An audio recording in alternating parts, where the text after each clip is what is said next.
This is the hair of somebody who might have just given up trying this morning and decided to spray it full of hairspray and just get on with things. Hi everyone, my name is Charlie and today I'm going to be talking about nothing in particular. We're back in my father's room because the box that I usually sit on when I'm recording in my bedroom is piled high with books at the moment, and there is a charity shop book haul coming your way because whilst I would ordinarily include them in these videos, I've acquired too many to be going on with. I had my reasons, and one of those reasons is that it's been quite a few weeks since last I spoke to you. Indeed, I think that I last spoke to you around my birthday. I did record a video thanking everyone for sending messages, so thank you, and detailing what I got up to and how I spent my week off work that I took at the time. But it never ended up online for no reason than I just ended up rather busy after that. So my manager's been off work. I just felt like I didn't have any time to get all these other things done. And one other thing was that they announced the book along list, and Charlie and I did intend to record a video reacting to that, but some things got in the way and unfortunately we weren't able to do so. However, Charlie has been speeding through the long listed books. My journey with the booker has been thus this year. I started reading Pearl because it is by a poet from Cheshire. Indeed, she only lives 45 minutes down the road, and I found myself incredibly reticent to pick this book up rather soon after getting it. I ordered it as soon as the long list was announced. It arrived the next day and I started it. Something in the prose that meant I really didn't want to read it. Issues that I had with it stemmed from the fact that I had seen a lot of what was being discussed within this novel done before, and my friend Joy a few years ago released a book that was quite similar, and I think when you're seeing these things and you're making somewhat unfair parallels, really, you begin to think, well, I thought this one was better, and then everything that Pearl did was just annoying me and feeling incredibly generic, and ultimately I ended up DNFing that book. I borrowed all of the books from the library that I could, which was 11 from the long list, although only 10 have appeared so far. And as I say, I read The House of Doors by Twan. This is a book in which we see W. Somerset Maugham going to visit some friends of his in Malaya, and then at some point in the story the tone shifts a bit and the wife of this family begins telling the author some stories of what went on in their lives a decade previously. There are some very great pieces of prose in here that I enjoyed, and I thought they were really nice bits of description. I like the narrative voice. I found myself moving through this novel rather quickly, but again, it didn't feel very astounding. It's a good book. By no means would I say that it's doing anything new or different, and I know I've said it before, these books don't have to be doing anything new or different, but when they're talking about a topic that we have seen discussed plenty of times before, it's like, well, what are you adding to this narrative? What are you bringing to the table here? Considering I've read a few of these books in which writers from the past are given fictionalized lives, I think that I have come to expect something maybe in the prose that might be somewhat engaging or just particularly startling and never before seen. And I know that it's going to be difficult for that considering the wealth of literature that we have all read by now, but I just didn't find myself being astounded like I'd hoped. What astounds me can change based on mood and what's happening in a day, but The House of Doors was good and I liked it, but that's just how I felt about it. I liked it. I didn't wholeheartedly adore it. I want everybody I know to go out and read this book. I would read something by the author again. Indeed, I do want to go and read The Garden of Evening Mists, but that's a book that I've been meaning to read since it was shortlisted many years ago. So then I asked Charlie what should be the next book that I read, and she chose Old God's Time, and I'm currently 4 chapters into this one, and I find myself being utterly confused by all that's going on. Sebastian Barry is an author whose work I have read previously with Days Without End, and that is something that I didn't particularly enjoy when I read that. This is going to be a lot of me not enjoying the books, but I have to say that with this book here, I am liking the confusion surrounding the narrative, and I'm also liking the narrator's voice. I don't know what it is. I don't know whether I've grown as a reader. I don't know whether Sebastian Barry is writing completely differently from when he was writing in Days Without End, because quite frankly, I can't remember that book. I just remember that I didn't like it. Although, again, this time around we aren't seeing anything new, the narratorial voice is engaging enough that I'm intrigued by the novel, and I look forward to picking it back up, because I had to put this aside as Charlie and I are buddy reading a book. Charlie and I are buddy reading My Soul Twin by Nino Haratischwili, translated by Charlotte Collins. A few years back, we both read and adored The Eighth Life, and when we heard that this book was coming out, we decided that we would buddy read it at the time. I was a bit reticent to read it when I discovered that people were describing it as a Wuthering Heights retelling, or a Wuthering Heights for the modern day. And now that I've read 100 pages, I can understand why those parallels have been made, because Stella and Ivo have a rather dark, fraught relationship, and they are held together by this strand that they kept a secret for their parents. Their parents were having an affair. When the marriages broke down, Stella and Ivo and Stella's older sister ended up living together. But you soon learn that the relationship between Stella and Ivo perhaps went in directions that people didn't want it to go, and that their reliance on one another has turned into rather a dark thing indeed. Charlie and I have both been talking about how we are liking the book. She mentioned that these are morally grey characters. I'm not sure whether they are morally grey. I would say that they don't have any morals at all, but I am really liking Stella's character and the way that she talks about the world and the way that she examines her own emotions. She has a very strong interior voice that reminds me of a lot of the books that people have been liking over the last few years when they talk about this depressed woman moving style of fiction. And I would say Stella definitely fits the bill in terms of that, because she is this woman who you feel as though has just been going through the motions, but is also aware that the relationship isn't really a good relationship and one that she should be entering into, and she's doing this because she feels like she's lost part of herself. Charlie's further ahead than me. I planned to read page 200 yesterday, but when I finished work I was a bit too tired to read anything. Also, whilst reading Old God's Time, I found myself reminded of Briefing for a Descent into Hell by Doris Lessing, simply because of the sensation I'm feeling of being utterly confounded by the novel. I'm not really sure where it's going or what's happening, and sometimes Sebastian Barry will write a sentence that turns into a labyrinth and you're trying to figure out how you're going to get out of this one. At least that's how it feels in my head. I don't know. I did have a cold when I started reading this and might still have it, so there's every chance that he's not being too confounding. My brain just isn't working as well as it usually does. Some books that I finished in the last week that haven't been related to the book, indeed books that have been keeping me away from the Booker Prize this month. One was The Bullet That Missed by Richard Osman. This is the third book in the Thursday Murder Club series, and this time around I was enjoying it for the most part. I guessed what the solution was going to be, but once again the ending of this novel let me down.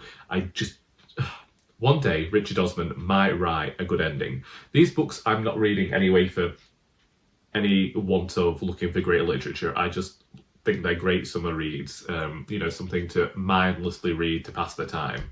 And because you can get through them quite quickly, it's a 2-page a minute type book. There's not really much depth or anything going on in these stories. The characters are all the same, caricatures and archetypes, but they're compelling enough to just rush through. And then I decided that I wanted to move on to something that I thought was going to be so much better, and that was Death Comes to Marlow by Robert Thorogood.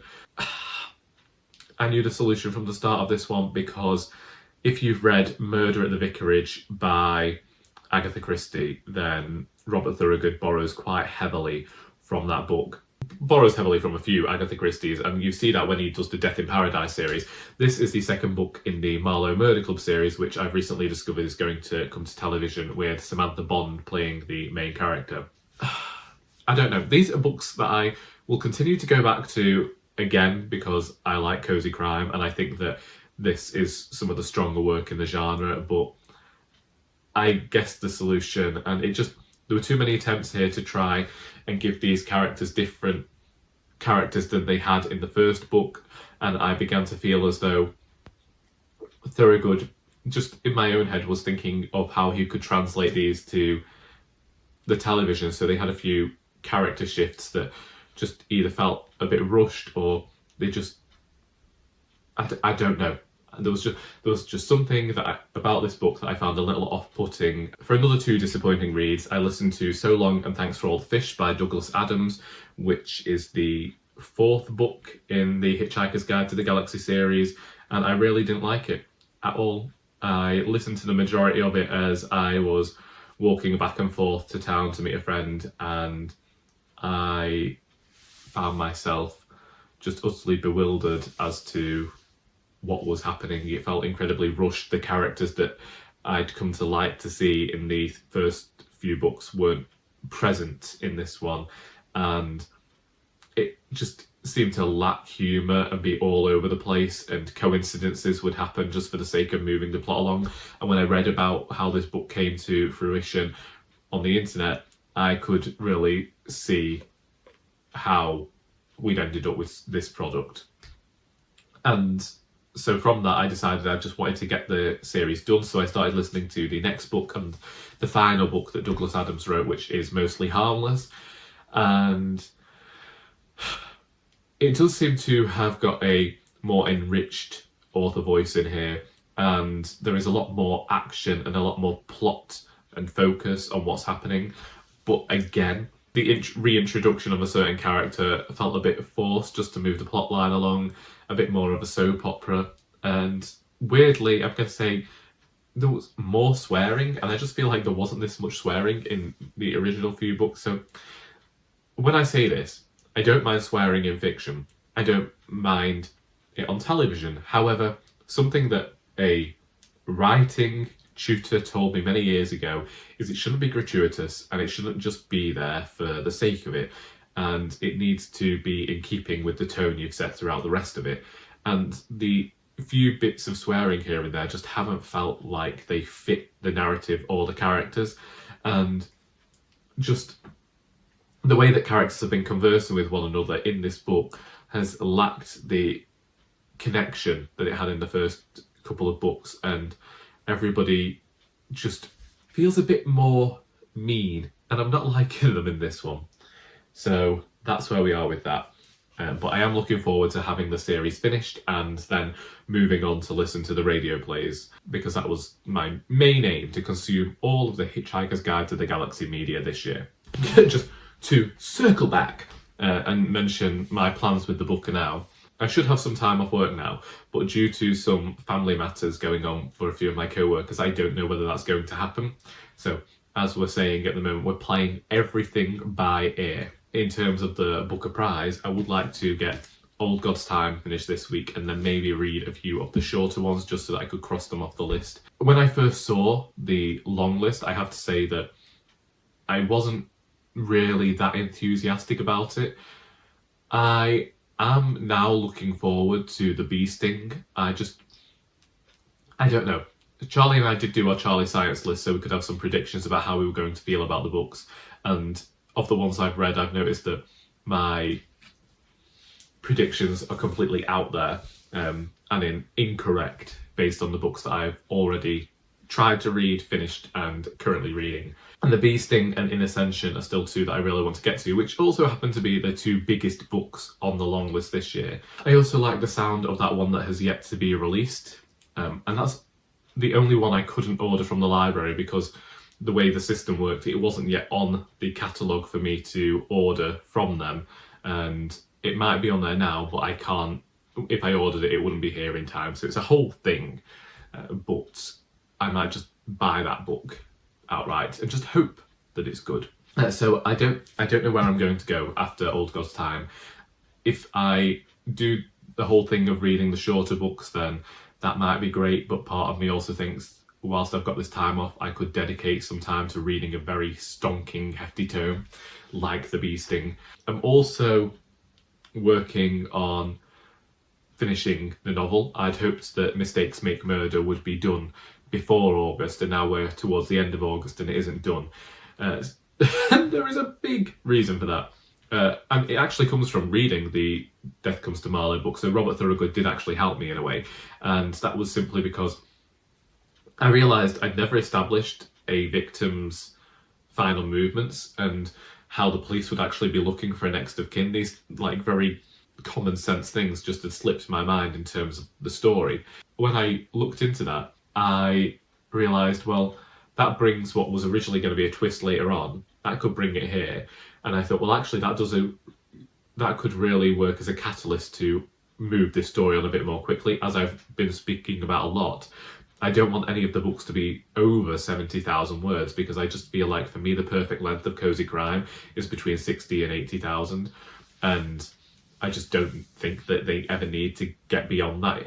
Writing genre fiction here is not really that new and innovative. It's just the way that you go about things. Then I ended up rewriting most of my plans last week. And this isn't the first time I've done this. This is probably the third or fourth time with Alice Valentine that I have actually gone and rewritten plans. The first time around, I didn't like the person I planned to be the murderer. It no longer sat right with me, and then the next person didn't sit right with me, and I kept looking at all these different motives, and I think that could end up being a somewhat good thing in terms of the novel, because I now have reasons and ways that every single character could have been the murderer. But I think I figured it out now. It's actually worked quite well for me because I've had some very good writing sessions over the last week, producing quite a few thousand words every day, which I like. So I don't know whether the book reading is going to happen or whether I'm going to end up primarily focused on my writing, because I would like to get this book finished, get it to the people who've agreed to pay to read it for me, get it to the editor. I still need to ask Dane whether I can employ him again. That's one thing that I haven't done. It's something we've been talking about quite often, is when you reach a certain point on YouTube where you become friends with people, you end up maligning their channels because you're like, well, it's not going to offend them if I don't watch, and then you just don't communicate with each other for a while. If I could get Mistakes Make Murder finished soonish, then I think that I would, well, I know that I would feel so much better about the writing, because next year will mark 4 years since the first book came out. When I said that yesterday, my volunteer just looked at me, gone out, and I had to explain that obviously it wasn't supposed to be 4 years, but as I keep mentioning, we had global things happening. We had me writing Royally Doris, which ended up the size of 2 books that I would have written previously. I wrote a poetry collection that people are asking me when's it going to come out, and it's not even in order yet. I need to put it in an order, and I've got certain people getting a little bit frustrated with me about that, I can tell you. But it's just, part of me thinks that if I bring out the poetry collection before I bring out the novel, then people who've been waiting on the novel might get annoyed. And also, I like just finding it really difficult to figure out how I could do events and what have you.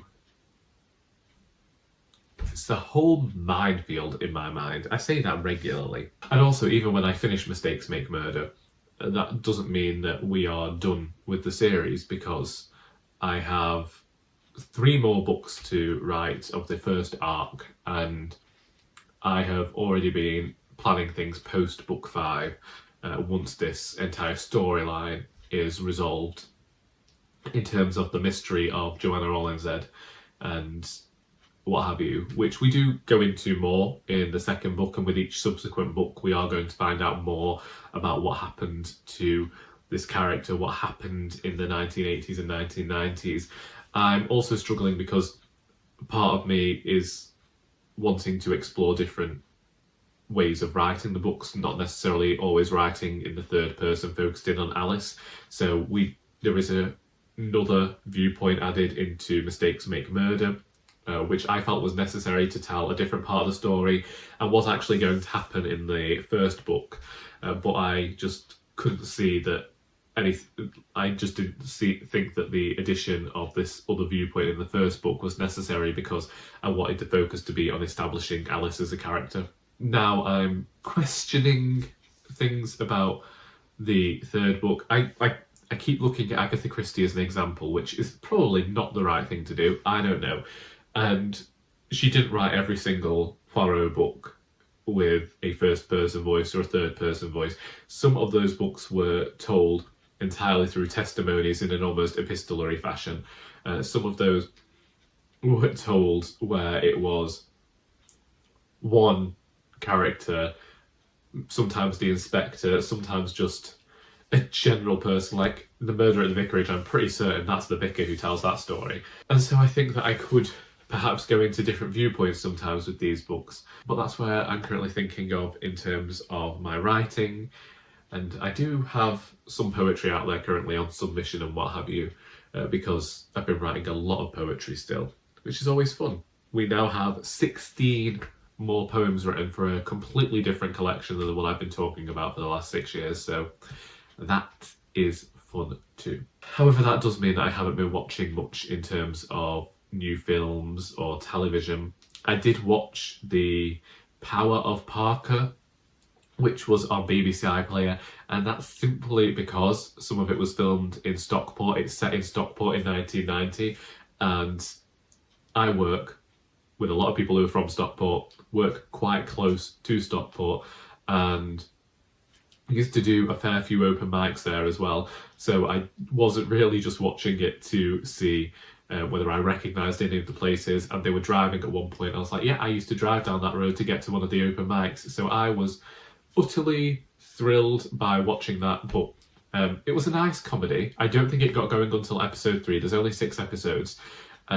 Someone said that Sean Gibson, who wrote it, was trying too hard to be Victoria Wood. There were some moments which felt a bit like Victoria Wood, especially when you consider her films such as Pat and Margaret, is it? I can never remember whether it's Pat and Margaret or Pam and Margaret, but I think it's Pat and Margaret. And I could see allusions to that in The Power of Parker, and everything was going swimmingly, and I was enjoying it. And they included a scene that was a bit of an epilogue, and I did not like that. I thought it was completely unnecessary.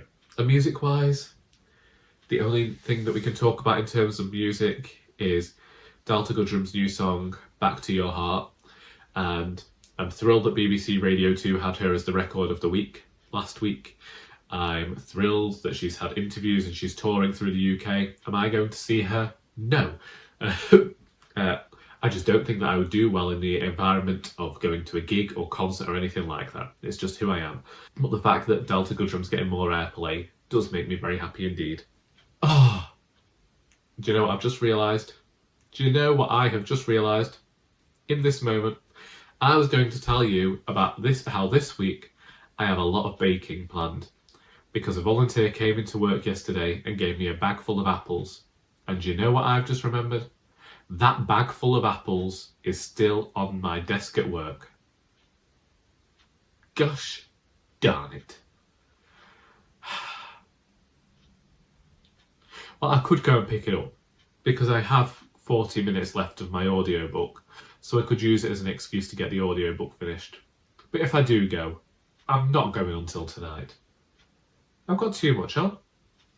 Oh, what a silly thing to do. I'm supposed to be off for 10 days and I've left all these apples on the desk. Well, that's a revelation for you. The memory's not working correctly.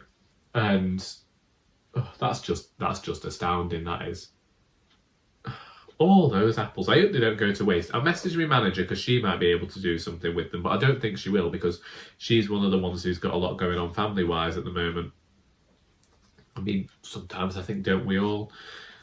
Oh, goodness gracious me. Right. I'll be off.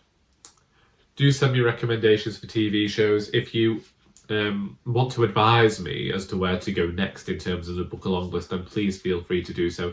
Indeed, let me know what you're reading, what you're writing, what you're watching, what you're listening to.